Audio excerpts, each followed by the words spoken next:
Hello everybody and welcome back to my channel. My name is Queenie. For those who don't know me, I'm sorry. I'm cheesing like a Cheshire cat because this episode, my God.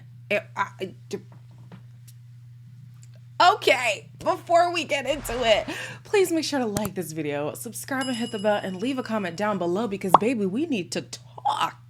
So obviously a lot of drama ensued at the retreat, okay? And so this episode, it's the dinner party where everybody's rehashing everything that's going on. But prior to the dinner party, some people have some choice words about the things that have been happening on the retreat. I mean, April has some things to say about Thomas. Thomas has things to say about April. And even George has a few choice words for Thomas. You said what you needed to say. Oh, yeah. And done now. Well, unless she wants to go again. But if not, I'm done. done. Both of them are just a pair of fucking bitches. Princess Anne and Pound Shop Naomi Campbell. I think Thomas is a disgraceful human being. And he doesn't deserve any right to be surrounded by good people. I'm tired of it, honestly. Like, what did Whitney say? It's like flogging a dead horse. It's over. You hate each other. Okay, let's move on. Like, I can't with these two's animosity. And for what? You're not forced to be friends. Just be with your partner and keep it pushing. So anyways, actually, no, before I move on, George's energy, I did not expect that. I didn't expect that. Because one thing about me, if you feel that way about my spouse, don't come venting to me then. Because he goes to Thomas and Adrian. He goes to Adrian, but they're a unit. He goes to them and confides in them the issues that he's having. So I'm like, come on, George, make it make sense. Like, stop. Okay? Like, stop going over there if you really feel that strongly about Thomas. That's what I feel. Okay, I don't know if, like, Matt has pulled up at my house because he knows I'm about to talk some mess about him, but child, whoever's motorcycle that is, that's hella loud. Okay, before we get to the Matt drama, Jonathan sticks his foot in his mouth with Sophie. We started off as friends and we've just sort of stayed friends. You think we're... Well, the sexual chemistry and stuff, like, it's not intense. It's very sort of mushy at the minute. I really fancied you though. Like I thought you did me like on the I honeymoon and fancied you. I stuff. thought you were very attractive. But then, as you learn more things about that person, you learn things that you don't necessarily click with. I'm just being honest with you. Like, Yeah, brutally fucking honest. yeah, well, I feel like I need to be, because otherwise you won't understand where I'm coming from in my head. Friends? Friends.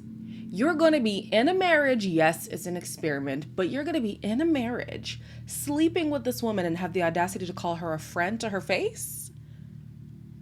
The more I learn about Jonathan, the more he seems like the stuck-up rich boy rather than her being the stuck-up rich girl. I'm just so shocked, you know? The entitlement sometimes that Jonathan has is just dumbfounding.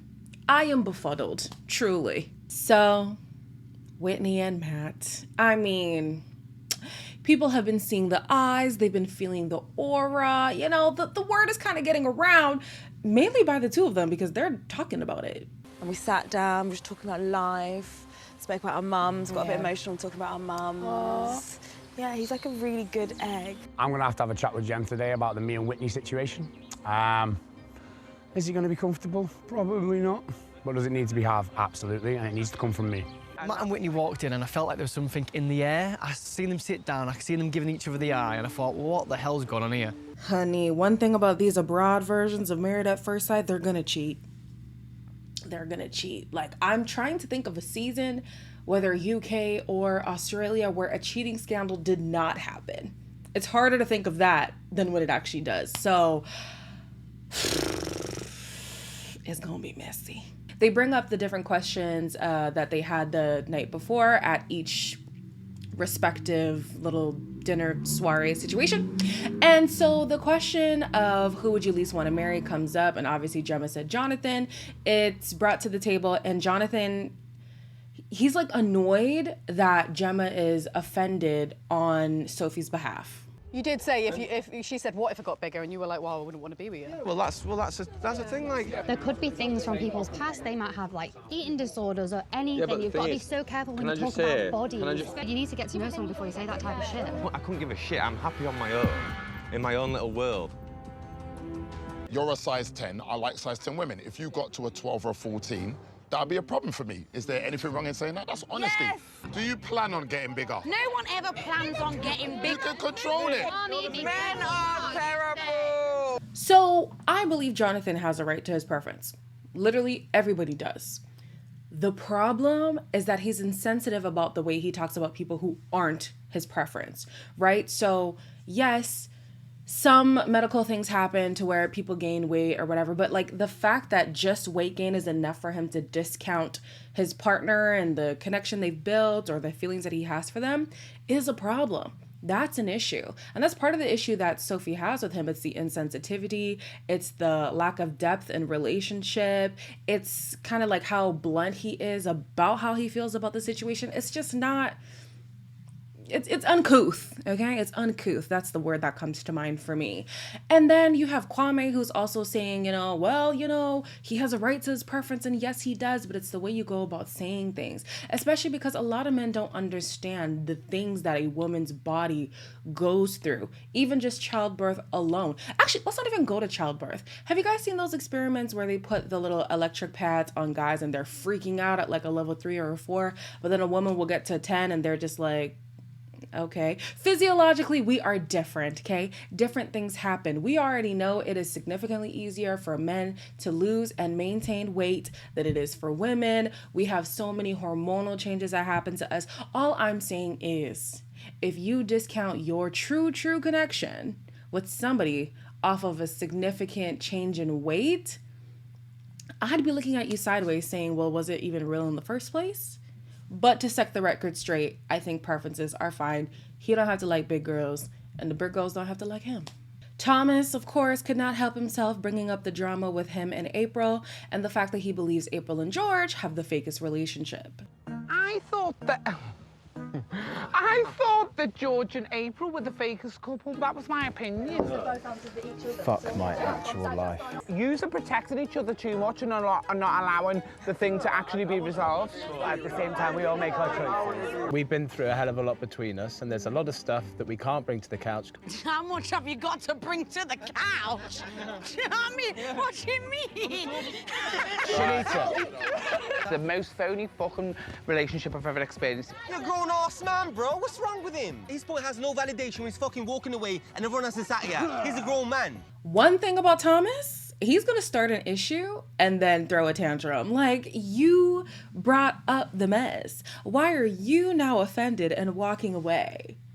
Please make it make sense. And if I understand correctly, the issue that Thomas has is the fact that April and George have issues but don't bring it to the table all the time so that everybody else can scrutinize it. I don't think it's their place. You know what I mean? Like, he's telling them to focus on their relationship, but that's exactly what they're doing. They're not sweeping the issues under the rug. They actually talk about stuff between each other and the experts if asked, but it's not an obligation to bring their issues to everybody else in the experiment. If you feel like doing that, that's fine, but it's not a requirement. Then you have Kwame, who is an undercover-ish stirrer, because this man... multiple times this evening, I was just like, Kwame, shut your mouth. So he's here making a comment that, of course, everybody was thinking, but you didn't have to say it. The irony is being consoled by the man who's taking his woman.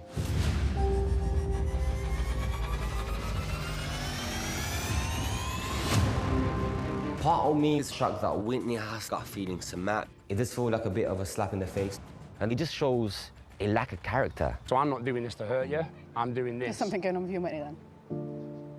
There's nothing happened between me and Whitney, no, but it is something I want to explore. This is why you never tried with me, though. No, it's really not. You've taken my confidence from here to here. You have. I feel used. I feel used. In Gemma's defense, I believe the kickoff was warranted. I believe the response matched the offense. I do. I mean, actual cheating didn't happen, but I mean, come on, let's be honest. You knew he was going to cheat with this girl, okay? So I feel like her reaction is warranted.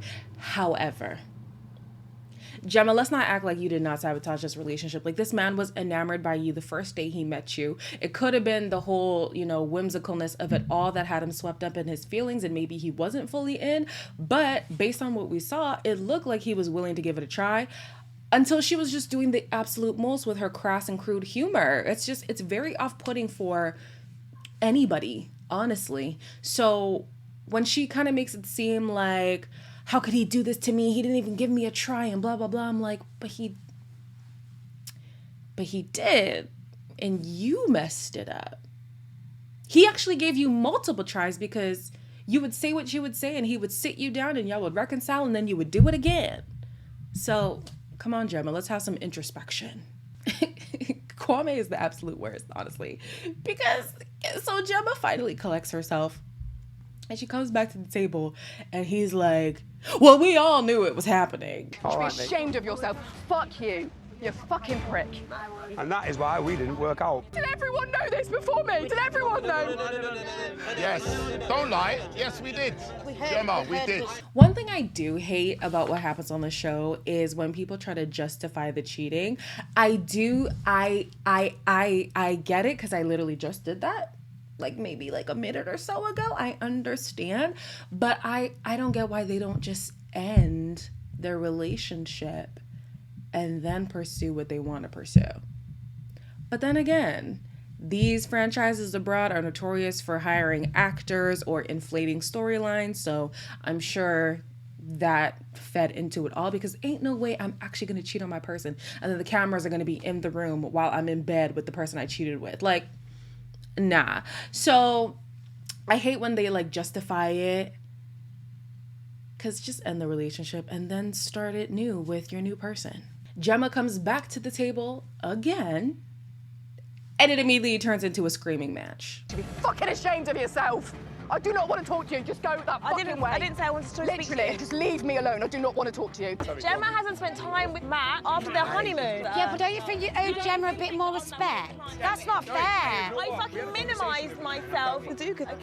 I have given that man nothing but my time and my affection, and he's made me feel disgusting.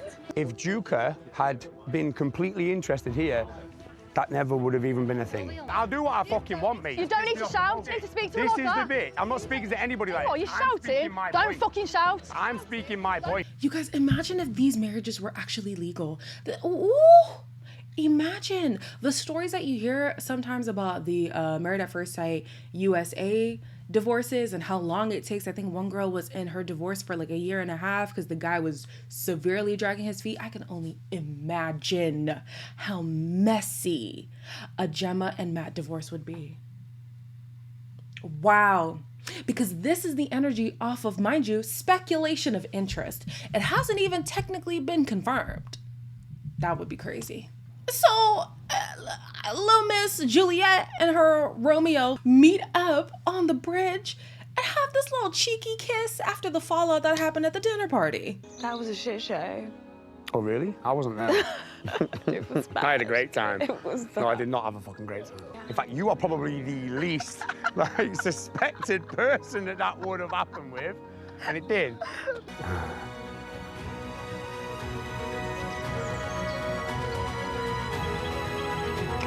I'm not gonna lie to you guys. I might be toxic. I am. I'll eat that. Because why did I have butterflies? I did. But that was a physiological response. I can't control that. I cannot control that. But was I intrigued by this connection? Yes, I was. So the next morning, you basically have everybody talking about morals. Oh, I would never do that. How dare they do that? Do Whitney and Matt care? No. You know what? Would I get with someone else's wife? No. That's just my morals as a man. He did not give me 1 day of marriage. He didn't give you one chance. Massive small dick energy. He's just such a liar. There's absolutely no way on this planet I could not have not torn your clothes off. Oh my God. No, but I told you this yesterday. I'm not even ashamed of it. You know, most shows like to tease this big drama and then it absolutely falls flat. This delivered. This absolutely delivered. I was, ooh, I was just, this was great. I was enthralled the whole episode. I truly was. This was great. I'm sorry. So sorry to you, Gemma. This must be horrible. It's great TV though. Can't lie to you. All right, guys. As always, like, comment, share, and subscribe. And I'll see you guys in the next one.